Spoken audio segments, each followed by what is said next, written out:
He toki riki I ngā wā o mua, I naia nei, ko ia te māngai mo te ropu toranga pū Māori ki te tūru o te tai hauāuru.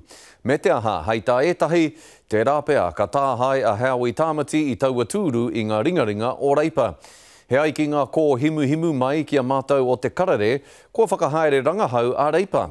He ai ki tā rātou rangahau, kei mua ke a Tamati I te kaipupuri I te tūru o te hauāuru, ara ia Adrian Rurafe no Reipa.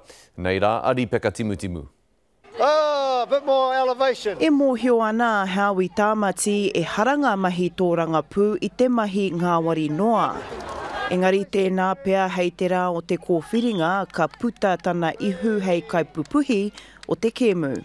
The biggest issues is Adrian hasn't been seen around the electorate. I spent the last 12 months on the road, meeting people, building teams, and I think maybe that's reflective of the poll. I have been seen. E ai ki ngā kōrero kia te karere, kua puta ngā rangahau a Reipa me tā rātou ki, kua puta te ihu a Tamati I te ihu a Adrian Rurafe.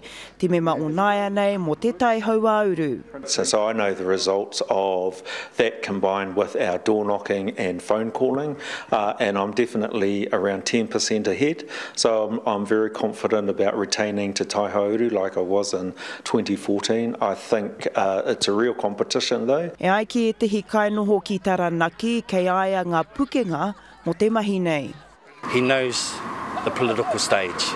Okay, he's just come from a district council, city council, which is much smaller, of course, than the parliament itself, but he knows the ins and outs. He knows the struggles of what one has to do to be able to get what he wants.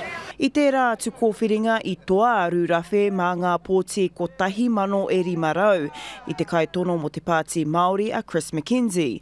E ai kia whare hoka wano ka pērā no hoki tēnei rehi. E ara I te tangata pēti, engari ko taku rua heneti kai runga I a Howie. I runga I te mea he mea nui mo te iwi Māori kia tū tētahi pāti Māori ake. Kua hānea te noho a Tamati ki runga marae, engari ko te urupau na mū mena ka whai tautoko aia kia huri te whare pāremata hei marae tuarua mōna. Ripeka timu, te karere.